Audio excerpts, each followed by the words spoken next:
Livro de Apocalipse. Aleluia. Tiago, que bênção. Eita bênção. Glória a Deus. Se estiver aqui, Tiago, continua firme, meu irmão. Tá? Sempre vindo aí pra gente adorar o Senhor. Livro de Apocalipse, capítulo 2, do versículo 1. Maravilha. Vamos ler o texto que diz assim, as Escrituras Sagradas, aonde escreveu o apóstolo do amor, João. E ao anjo da igreja em Éfeso escreve: estas coisas diz aquele que conserva na mão direita as 7 estrelas e que anda no meio dos 7 candeeiros de ouro. Conheço as tuas obras, tanto o teu labor como a tua perseverança, e que não podes suportar homens maus, e que puseste à prova os que a si mesmo se declaravam apóstolos e não são, e o achastes mentirosos. Tens perseverança, suportastes provas por causa do meu nome, e não te deixastes esmorecer. Tenho, porém, contra ti que abandonaste o teu primeiro amor. Lembra-te, pois, de onde caíste. Arrependa-te e volte à prática das primeiras obras. E se não, venho a ti e moverei o seu lugar do candeeiro, caso não te arrependas. Tens, contudo, a teu favor que odeia as obras dos nicolaítas, os quais eu também odeio. Quem tem ouvido, ouça o que o Espírito diz às igrejas. E ao vencedor dar-lhe-ei que se alimente da árvore da vida, que se encontra na onde? No paraíso de Deus. Amém? Louvado seja o nome do Senhor Jesus. Nós estamos passando por momentos difíceis na política, no mundo, em todas as esferas, em todas as áreas. Os casamentos não estão durando mais, né? Muito divórcio aumentando, até mesmo no meio do povo cristão. As drogas se aumentando cada vez mais, a prostituição cada vez mais, a política está dando um bom trabalho, né? E aí nós ficamos preocupados, querendo arrumar uma solução aqui e ali. Irmãos, tudo isso estava já dito aqui neste livro sagrado, que é a palavra de Deus. Nos últimos dias, né? Tudo isso ia acontecer, o amor ia esfriar, o pecado ia aumentar. Mas existe uma diferença: aquele que ama a Deus, aquele que serve a Deus, aqueles que têm Deus como prioridade nas nossas vidas. Às vezes nós olhamos para o mundo, aí, para a política, e nós ficamos querendo arrumar uma solução, querendo que tal presidente saia, que tal presidente entre, e nós ficamos perdendo a nossa paz e a nossa comunhão, muitas vezes com outro que pensa diferente, aonde nós podíamos ganharmos para Jesus, pensando em arrumar esse mundo. Meu irmão, o mundo jaz no maligno.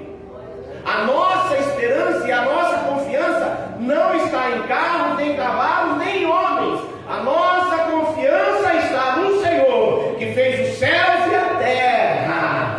Aleluia. Eu vejo que na época em que o povo de Israel estava em desobediência, Deus permitia que um rei ruim entrava no poder e oprimia o povo, e o povo sofria. Aí o povo se rendia a Deus e falava: "Oh meu pai, oh socorre a gente".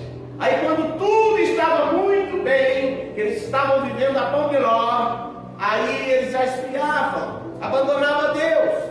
E não pense eu e você que somos diferentes daquele povo, porque somos também homens, sujeitos às mesmas paixões. Então, quando as coisas vão muito bem na nossa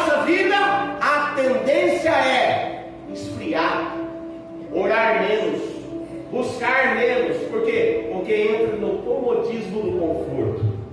Então eu vejo que a maior necessidade da nossa vida espiritual, principalmente agora, que nós estamos vendo os sinais da volta de Cristo eminentes, de muita prova e dificuldade para a gente buscar mais.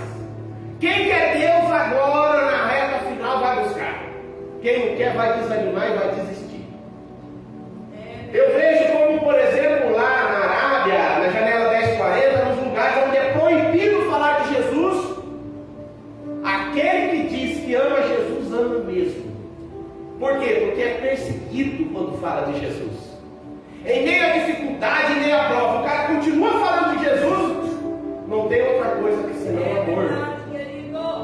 Porque a pessoa que sabe que vai morrer, se alguém descobrir que ele crê em Jesus e que ele prega Jesus, e ele continua falando, só pode ser por amor. Agora eu vejo num país como o nosso, onde é laico, onde pode falar de Jesus na rua, em qualquer lugar, sabe qual é a tendência? Esfriar na fé. As igrejas lotam, mas se passar na peneira, quem são os verdadeiros adoradores, que realmente adoram o Pai em espírito e verdade? Sobra poucos, irmãos. Você sabe por quê? Porque se espremer, passar a moinha, só aquele que realmente ama vai agradar.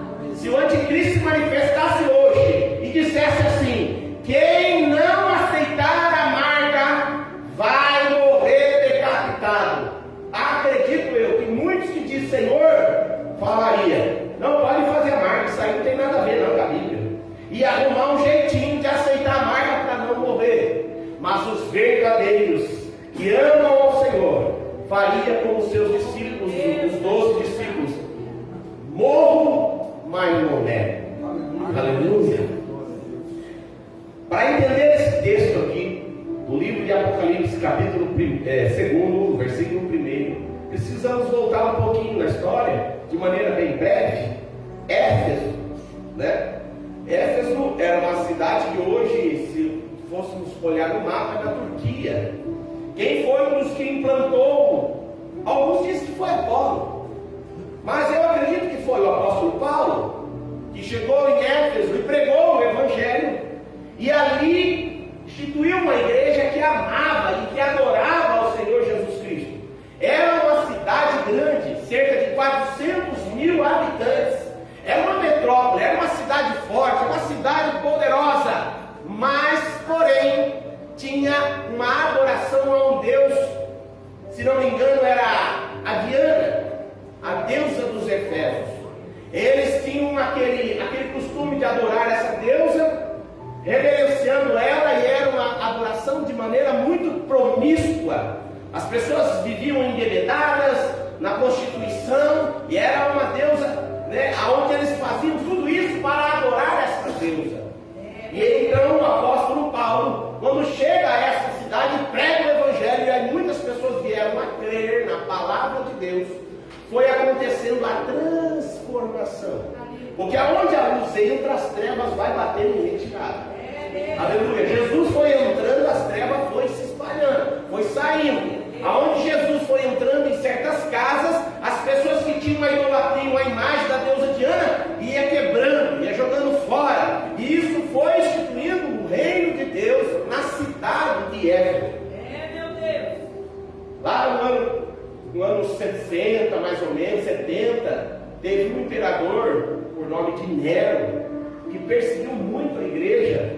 Inclusive o apóstolo Paulo foi morto neste período, né, que ele estava preso em Roma, morreu sozinho, mas nunca abandonado, porque Jesus sempre esteve com ele.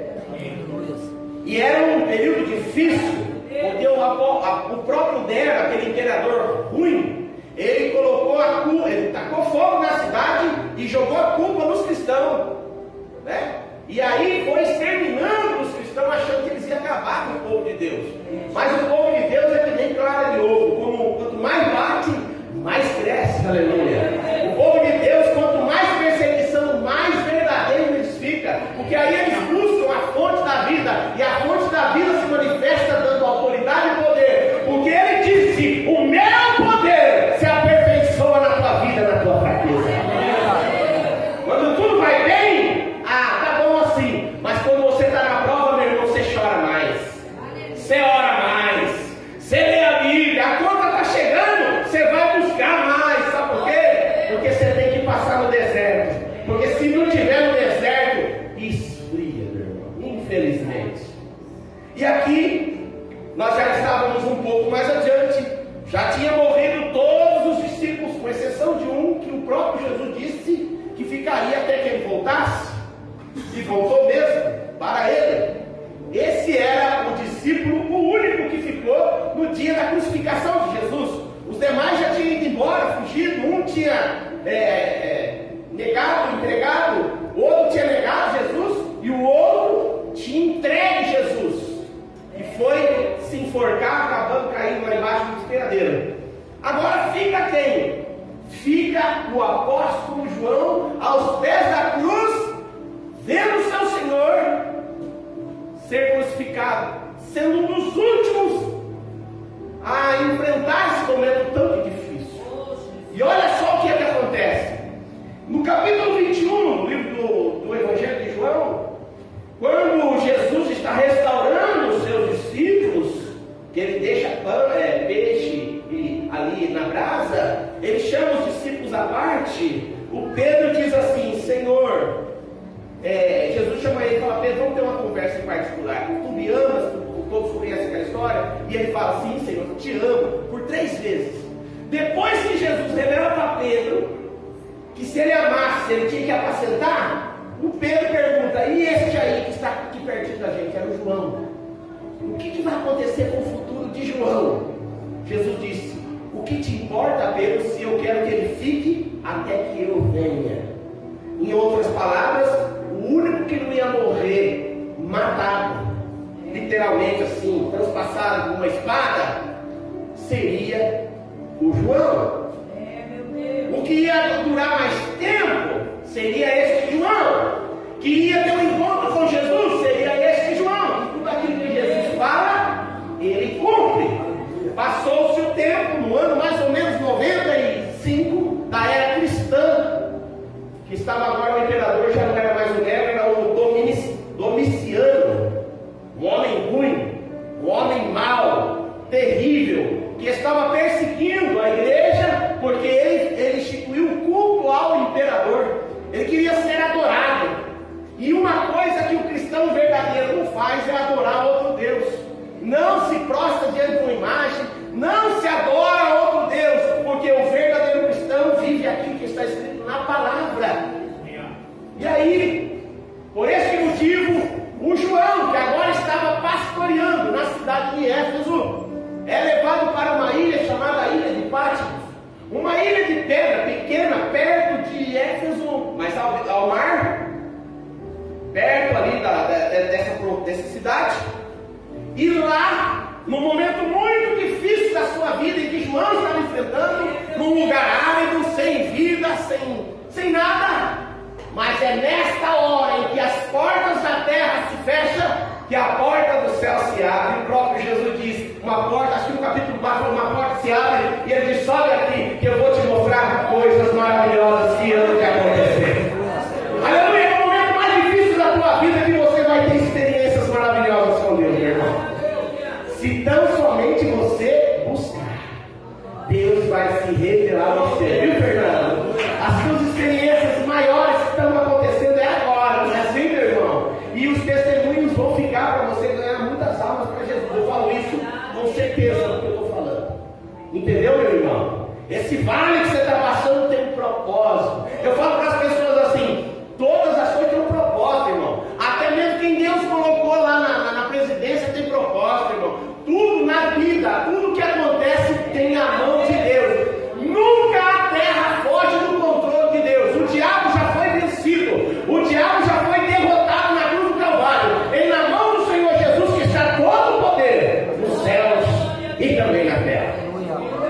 Agora, João está na ilha de Patmos, enfrentando a solidão física, mas jamais a solidão espiritual, porque o próprio Jesus com seus anjos estava ali.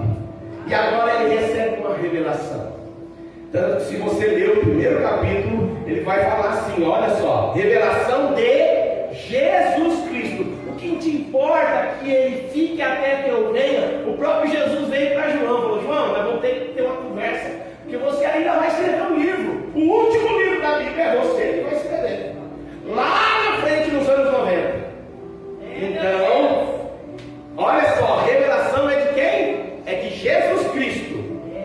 que deu para mostrar aos seus servos. Quem são os servos dele?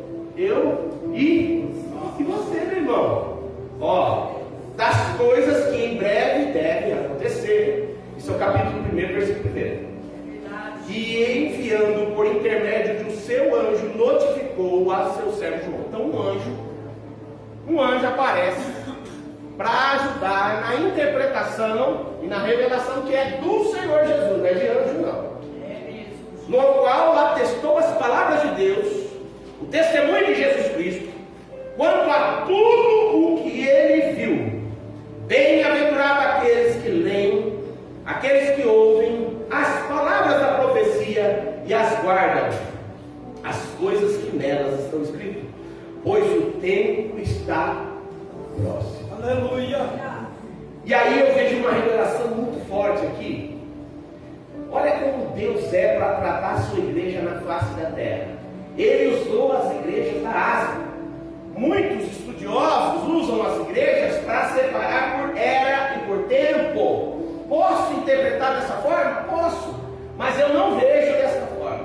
Eu vejo que as 7 igrejas da Ásia Menor simboliza as igrejas espalhadas pelo mundo que chama Jesus de Senhor, que tem Ele como Senhor, mesmo sendo ela fria, morna ou aquecida. Mas as igrejas são de quem?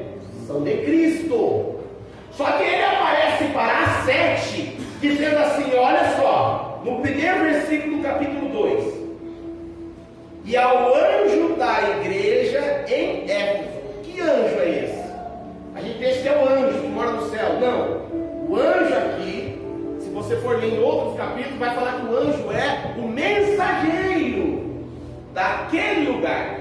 O homem que instruía o povo que se reunia para adorar a Deus na cidade de Éfeso. Hoje já não é mais dessa forma. Hoje, na igreja, a igreja está espalhada tão de maneira grande, que na cidade de Santa Cruz não reúne só em um lugar. Tem uma aqui que se reúne no bairro da Vila Matias, que tem por nome de Igreja Pentecostal Reunidos de Cristo. Isso é o título, mas a igreja é de Cristo. Se Jesus fosse dar uma carta, ele poderia dizer assim, envie essa carta ao anjo da igreja, pastor Serafim, né? Isso diz aquele que tem o olho que tudo vê, e ele apresenta-se dizendo, eu conheço as tuas obras, entendeu? Em todas as 7 igrejas ele diz, eu conheço as tuas obras. Então eu vejo por aqui que o Senhor, ele não se impressiona com a aparência. O Senhor não se impressiona com a aparência. Eu posso vir aqui, subir aqui e eu falar bonito, mas se eu não tenho intimidade com Deus, ele conhece. Se eu não amo as pessoas de verdade, ele conhece. Porque você conhece a minha vida por fora, o meu jeito que eu chego aqui, mas o meu íntimo e a minha maneira de pensar, a minha maneira de tratar as pessoas verdadeiramente aqui no meu íntimo, só ele conhece. Porque ele tem um olho como chama de fogo, é o olho que tudo vê. Então eu posso enganar vocês, mas ele eu não posso enganar. E aqui a igreja de Éfeso, ele apresenta-se dizendo algumas boas características. Vamos lê-las? Diz assim, ó, e estas coisas diz aquele que conserva na mão direita as 7 estrelas. As 7 estrelas aqui, ó, simboliza os que estão à frente da obra, pregando a palavra. E que anda no meio do candeeiro de ouro. O candeeiro simboliza a igreja. A igreja que precisa da iluminação. Conheça as tuas obras. Primeiro ponto. Tanto o teu labor, o labor, o esforço, a dedicação, a precisão em querer fazer a vontade de Deus. Ele conhece. Essa igreja de Éfeso tinha essa característica. O que mais? Olha o que mais a igreja de Éfeso tinha. Como a sua perseverança. Eles não eram pessoas que desistiam, eles eram perseverantes. Eles não tinham uma saída inicial bonita e no meio do caminho desistia, não. Eles permaneciam, eles corriam atrás, eles faziam aquele esforço todo para que o reino de Deus fosse expandido. A perseverança deste povo era visível para o Senhor. Se ele fosse analisar esta igreja aqui, ele poderia dizer o mesmo. O seu labor e a sua perseverança, aí você vai analisando. As 7 igrejas da Ásia são as características da igreja na face da terra. E você, que faz parte desta igreja, que é invisível, não é a igreja denominacional, por nome de Remidos de Cristo. Eu estou dizendo a igreja de Cristo. Porque na igreja denominacional, Remidos de Cristo, tem quem vai para o inferno, sabia? Sabia que aqui dentro, se a pessoa não crê e não viver a palavra, vai para o inferno, mas está aqui dentro. Onde tem isso na Bíblia, irmão Marquinhos? Jesus disse: vem todo que me diz Senhor, Senhor. Mas Senhor, em teu nome curamos. Senhor, em teu nome fizemos maravilha. Senhor, em teu nome fizemos um monte de coisa. Mas o Senhor lhe dirá abertamente: a parte de mim, maldito, que eu não te conheço. Por essa palavra. Então, dentro da igreja denominacional, tem aquela pessoa que não é a igreja de Cristo. Agora, aquele que de fato é a igreja de Cristo, ela tem um outro sintoma. E aqui nós vamos analisando a nossa conduta. Você vai analisando. Você aí que é a igreja de Cristo. Olha lá. Teu labor, a tua perseverança. E que não pode suportar homens maus. Não suporta. A igreja de Éfeso não aceitava homens maus. Ou é de Cristo ou não é. O verdadeiro evangelho, ou você se parece com Cristo ou não. Cristo é amor. Então nós não podemos aceitar a maldade como uma coisa normal. Não podemos aceitar. Não, aquele lá merece, fez o que não devia, tem que ir para o inferno. Onde tem isso na Bíblia, meu irmão? Nós temos que amar até o nosso inimigo. Amar ao ponto de orar por ele e falar: Senhor, tem misericórdia, salva ele. Tem hora que a gente fica igual o apóstolo Paulo, seu filho do diabo, né? Lembra o Alexandre Latoeiro? Estava se deitando com a madrasta. Algo terrível estava acontecendo na igreja de Corinto. O apóstolo Paulo chega na igreja de Corinto, já tinha alertado o cara, e o cara não largava na prática do pecado.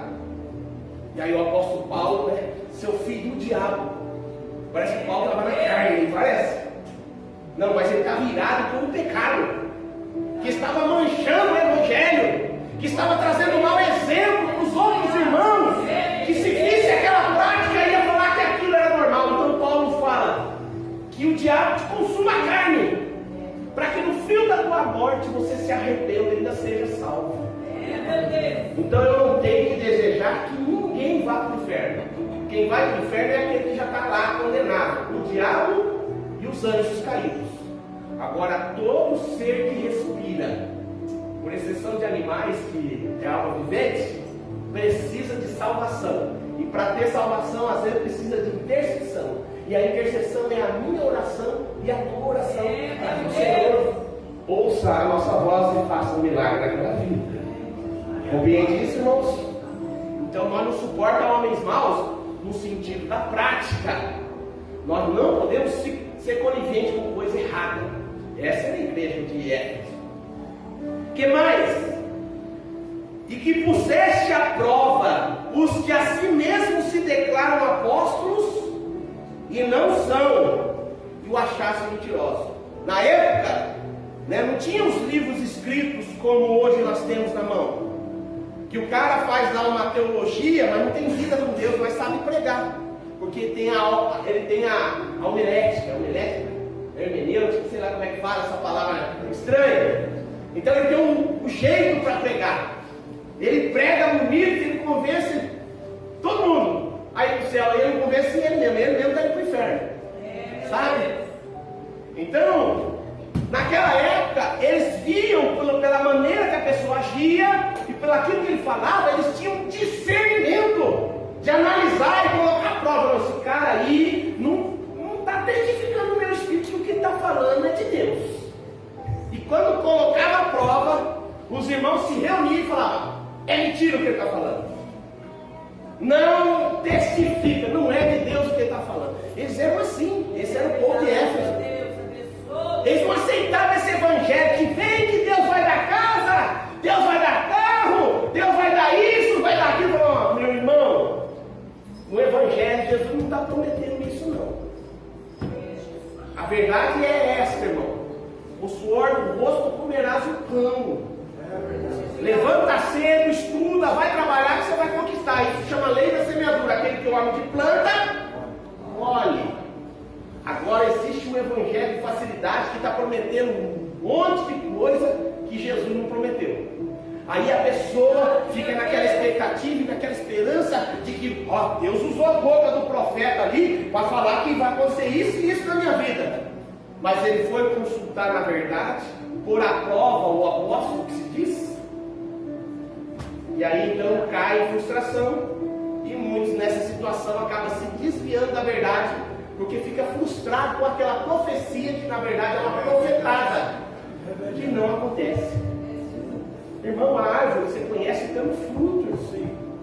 Busca a verdade, a profecia verdadeira, a verdadeira revelação está aqui. Aleluia.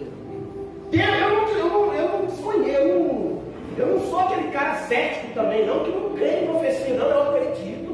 Eu vi muitos homens de Deus levantar e falar: Deus me mostra assim, assim, assim, e vai acontecer assim na tua vida.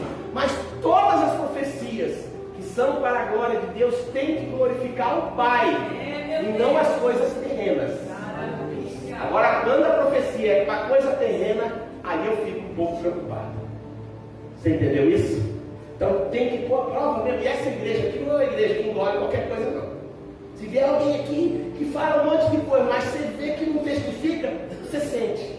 Aqui tem um povo de Deus. Aqui tem um povo que realmente quer a palavra de Deus. Aleluia! Vamos ver mais. E diz assim: tens perseverança e suportaste prova por causa do meu nome. Você sabe o que é prova por causa do meu nome? É a pessoa muitas vezes ser humilhado, né? Muitas vezes apanhar, ser xingado, caluniado naquela época, porque acreditava em Jesus. Era até morto porque acreditava em Jesus. No Brasil é muito fácil seguir Jesus, né? Eu falo lá fácil entre aspas, porque eu acho que aqui é até mais difícil. Sabe por quê? Porque aonde a porta é aberta, há muita comodidade, então a gente fica morno. É muito mais fácil de ser vomitado do que ser aceito, se você cair nesse caminho de facilidade. Irmão, quem consegue ser um crente fervoroso no Brasil é verdadeiro cristão também, porque no Brasil tem muita facilidade, né? Pode falar de qualquer religião, né? Não é assim que o Brasil vive? Vamos lá mais. Outra coisa. Perseverante, e por causa do nome dele suportava a prova, e não deixastes esmorecer. Porque tem gente que quando passa uma luta, uma prova, no outro dia ele já não quer, não vou mais nem na igreja. E não vou nem orar, estou magoado com Deus. Não vou nem ler Bíblia.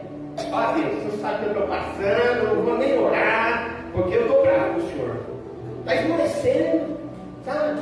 Está dando ainda jogando culpa em Deus. Está pensando em voltar para o passado, voltando para as práticas antigas e esmorecendo. Mas o verdadeiro cristão tem que aguentar. Esta igreja aguentava. Prepara aí, meu irmão, que está chegando mais duro para nós aqui. Aí. Tenho, porém, aqui está o problema. Tenho, porém, contra ti, que abandonaste o teu primeiro amor. Você sabia que tem como você ser um homem fervoroso, de lutar contra as coisas erradas, de não aceitar aquilo que é contra a vontade de Deus, de tudo isso que eu falei aqui, e estar caído do primeiro amor? Porque você entra naquela situação de religiosidade. Então você vem na igreja, você até ora em casa, você até lê a Bíblia, você até evangeliza alguém, mas já não é mais por chama de amor, mas por obrigação. Porque acostumou. Hoje tem culto, eu tenho que ir na igreja. Sabe quando você faz algo porque você tem que ir? O que parece isso? Uma paixão, um amor? É algo maravilhoso? Esse sentimento? Aqui eu vou contar uma parábola e vou finalizar minha pregação. E nós vamos analisar nossa conduta para este ano novo. Este ano de 2025 vai ser novo para nós, sabe quando? Quando nós realmente mudar a nossa mente. Quando a nossa mente for renovada, e quando nós voltarmos à chama do primeiro amor, orar com mais intensidade, não buscar a Deus pelas coisas que Ele dá, mas pelo que Ele é. Mas isso tem que ser verdadeiro. Você vai ver um ano diferenciado. Você pode passar a luta que você for, as pessoas vão olhar para você e vai falar assim: o que esse cara tem? O que essa mulher tem? Que ela passa a luta que for, ela está adorando, ela está exaltando. Sabe o que me faz lembrar? Me faz lembrar, por exemplo, que Daniel, Sadraque, Mesaque e Abednego, que na verdade não são esses os nomes deles, e eles enfrentaram a luta, eles não curvaram seu joelho diante do Nabucodonosor, da estátua, e Deus o abençoou. Nós temos que ser perseverantes como eles, de enfrentar a luta que for e não se render ao pecado. Jesus está dizendo para essa igreja aqui: tenho porém contra ti que, olha lá, deixaste o primeiro amor. Agora olha a forma que ele corrige, a receita que ele dá para curar. Olha só, eu vou contar a parábola daqui a pouco. Lembra-te, versículo 5. Lembra-te, pois, de onde caíste. Não é onde caíste, é de. Não quer dizer que essa igreja estava num patamar. Ela estava numa situação que estava agradando a Deus, numa dimensão que adorava ao Senhor, mas eles caíram daquela situação. Entendeu? Muitas vezes você já experimentou viver esse nível de amor e agora caiu na rotina da religiosidade e esfriou, mas não largou os cultos, não largou os domingos, não largou a sexta-feira, não largou de orar, mas já não tem chama no coração. Você está entendendo o que eu estou dizendo, irmão? Eu estou falando primeiro para mim. Você está achando que eu vou ser um hipócrita de pregar uma coisa que eu também não passo? Irmãos, você sabe uma das coisas que mais esfria o cristão? As preocupações com as coisas desta vida. Quando Jesus vem pregando no Sermão do Monte, ele fala: o que há vez de comer, o que há vez de beber, o que há vez de vestir. Não andeis ansiosos por coisa alguma. O que está acontecendo com a igreja de hoje é muita informação e preocupação. Olha no Facebook do outro, está vivendo um vidão. O crente olha e fala: queria tanto ter essa vida, e aí ele vai em busca do bem material, custe o que custar, e aí vai esfriando na fé. A preocupação com o bem material está matando os cristãos. Não é mesmo? Outra coisa, lembra-te, pois, onde caíste e arrependa-te. Tem gente que não consegue arrepender, tem gente que tem remorso. Isso me faz lembrar de Isaú, quando soube que tinha perdido a primogenitura, ele chorou, mas ele não chorou por aquilo que ele fez com Deus, por não ter dado valor naquilo que era do céu. Ele chorou por ter perdido a primogenitura, os benefícios dela. Você está entendendo? Tem gente que chora porque perdeu o emprego, chora porque perdeu a mulher, chora porque perdeu uma posição boa que ele vivia, mas não chora porque está entristecendo Jesus. Veja Judas, trair sangue inocente, jogou as moedas fora, mas se tivesse a oportunidade de vender, vendia de novo. Por quê? Porque não era arrependimento, era remorso. Quando é remorso, não, eu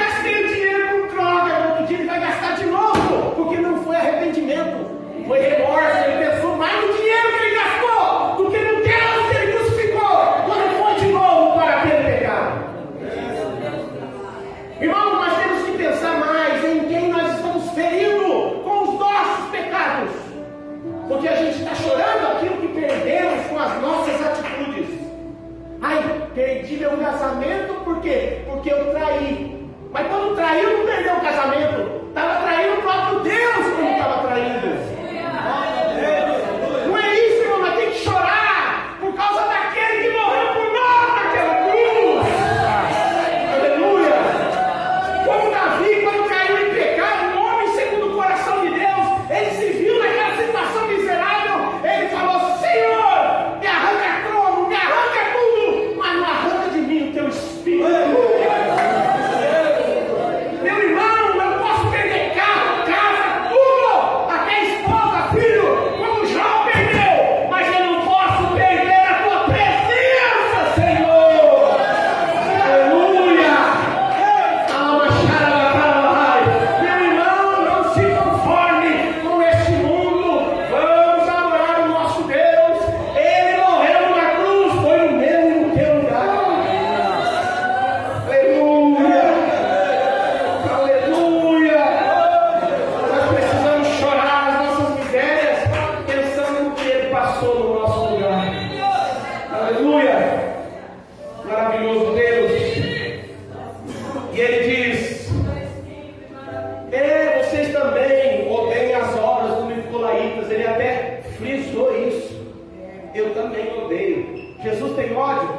É uma forma de falar: eu não aceito essa prática. E os nicolaítas, procurei saber, era um povo que introduziu no povo cristão, estudou para ensinar doutrinas heresias no meio do povo, ensinando que podia ficar na prostituição, que não tinha pecado, que podia ter mais de uma esposa, que não tinha pecado, que podia viver uma vida promíscua, que Deus é amor e que Deus vai salvar. E o próprio Deus deixou escrito na sua palavra: sede santo, porque santo é aquele que vos chamou.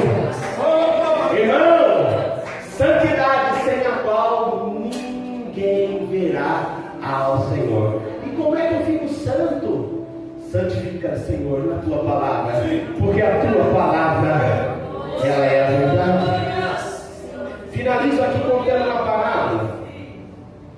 Tinha duas moças que trabalhavam numa fábrica, pastor, muito amigas. E aí, uma tirou férias para visitar os parentes e a outra ficou trabalhando. Quando a outra voltou da viagem, encontrou com a amiga que tinha ficado trabalhando antes de encontrar-se na fábrica. E aí perguntou: ô minha amiga, vou dar um nome para ela aqui, Ruth. Ô minha amiga Ruth, voltei, que eu fui visitar meus parentes. Como é que você está? Você está trabalhando lá na fábrica? Ela falou: não, eu não estou mais trabalhando. Eu me casei. Ah, é? Quando na verdade a pessoa que se casa às vezes trabalha muito mais do que trabalhar lá na fábrica. Sabia, né, pastor? Vamos analisar a tua esposa. A tua casa fica limpinha se ela não limpar? A não ser que o senhor teria dinheiro para pagar um empregado. Não é verdade? As crianças têm que mamar, trocar a criança. Eu vejo pela minha esposa. A minha esposa não está advogando fora, mas ela trabalha muito mais em casa do que se ela estivesse advogando. Que ela finalizava o expediente às 18, sei lá que hora, ela ia falar, tô de boa. Agora, com criança não, dá 2 horas da manhã, se a criança chorar, ela está lá.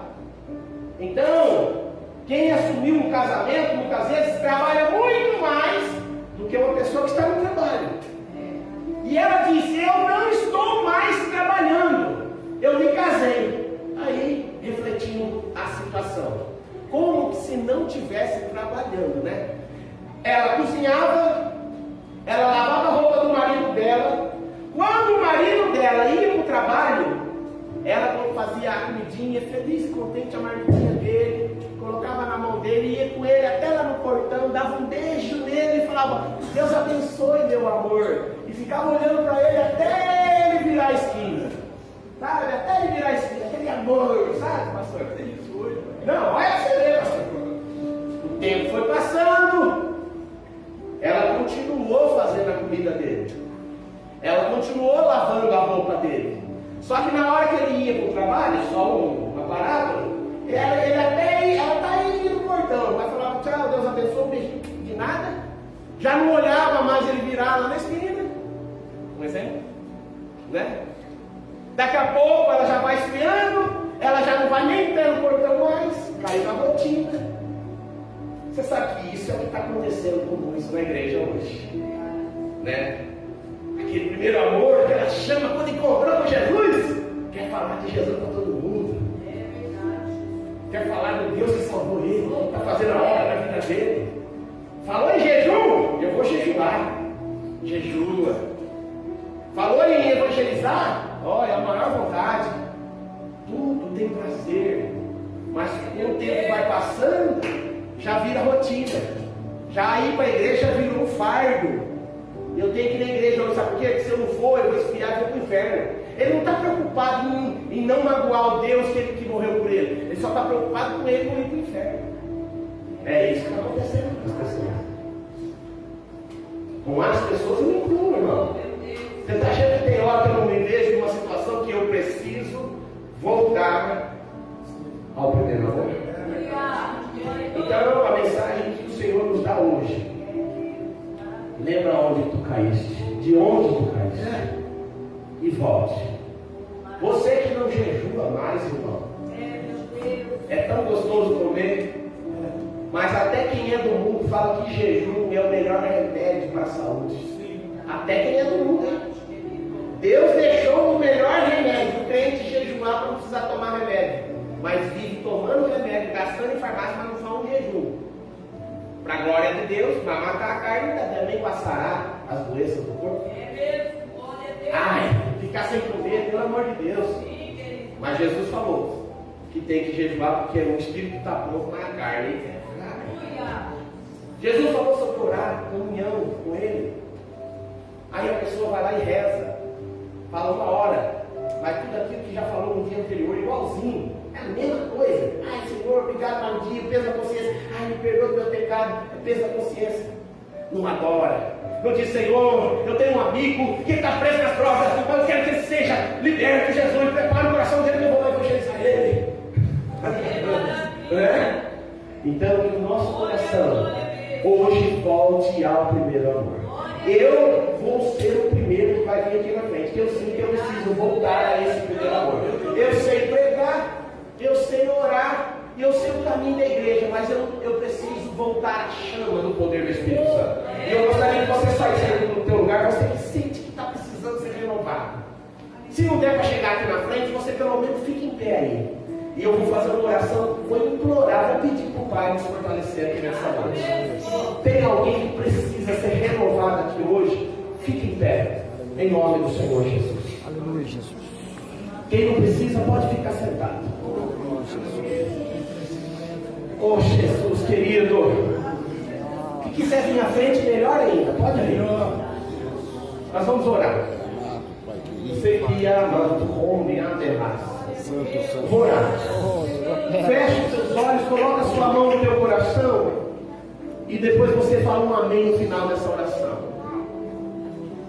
Pai, Senhor, Pai, quantas atitudes temos tido